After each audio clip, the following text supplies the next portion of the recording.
Hai, berjumpa kembali di alur film Blue Birthday episode 8. Bagaimana keadaannya hari ini? Semoga dalam suasana hati yang riang ya.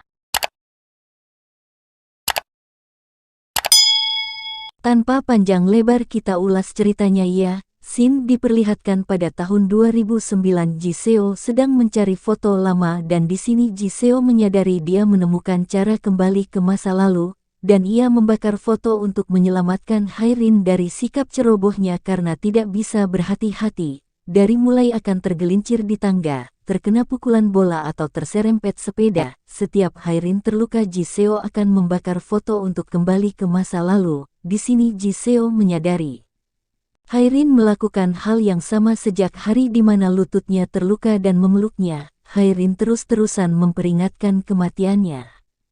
Hairin pun membenarkan hal itu. Ia melakukan perjalanan waktu dari masa depan kembali ke masa lalu. Ia melakukannya karena ingin menyelamatkan Jiseo dari kematian.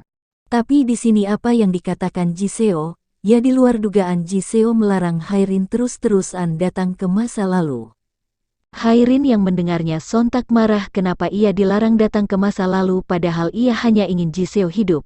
Tapi di sini Jiseo malah balik memarahi Hairin yang tidak mau mengerti dengan perkataannya. Mereka berdua pun berdebat. Hairin yang tertekan karena penderitaannya selama 10 tahun tanpa Jiseo. Ia berusaha sekuat dan sebisanya agar Jiseo tidak mati. Sedangkan Jiseo melarang Hairin datang lagi, itu semua juga demi keselamatan Hairin sendiri. Telinga Hairin berdengung dan ia akan kembali ke masa depan. Saat Hairin membuka mata ia berpikir apa semua ini hanya obsesinya saja yang ingin Jiseo tetap hidup. Memikirkan hal itu Hairin ingin menyobek fotonya bersama Jiseo. Tapi itu terhentikan karena Sujin menelponnya, dikarenakan ia butuh teman curhat. Ya biasa ya guys ya, namanya perempuan kalau ada masalah sedikit pasti butuh teman curhat untuk meringankan beban di hatinya.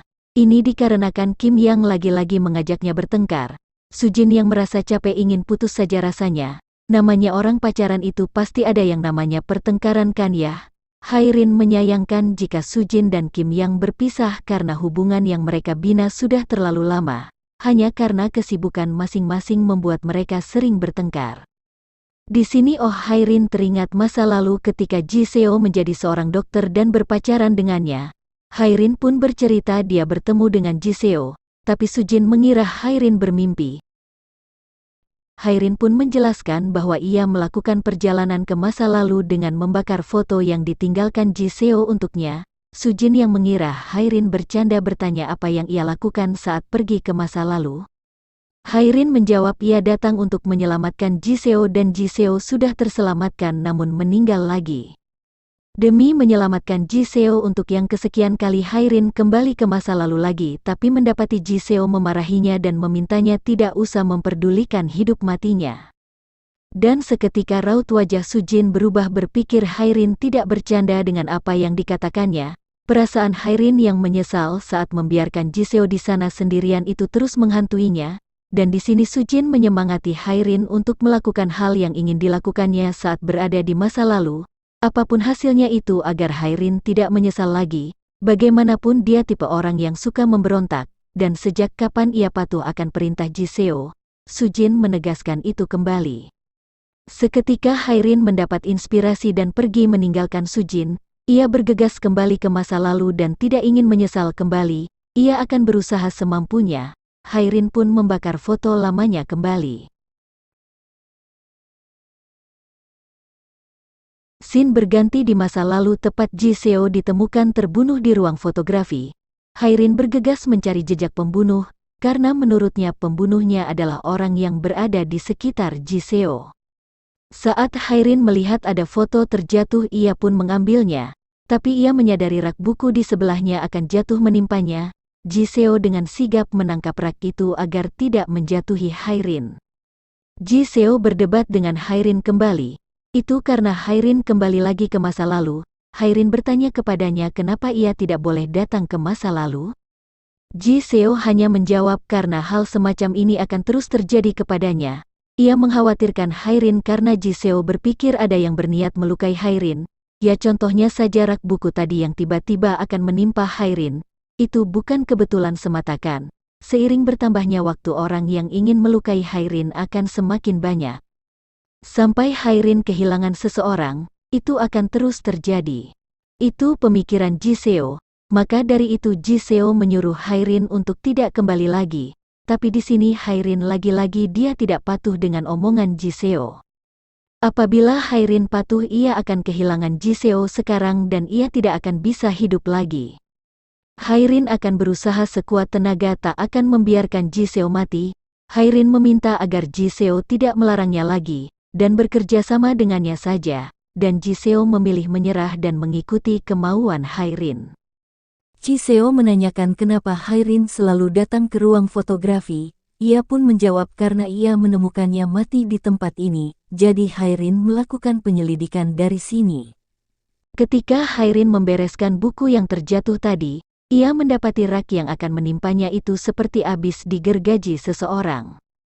Di balik pintu Kak Eun mendengarkan pembicaraan Hairin dan Jiseo. Di sini ia tidak mengerti dengan yang dibicarakan mereka. Terlebih dari itu saat turun dari bis Kak Eun mendengarkan pembicaraan Jiseo dan Hairin yang mengatakan dia datang dari masa depan. Sulit dipercaya oleh nalar Kak Eun.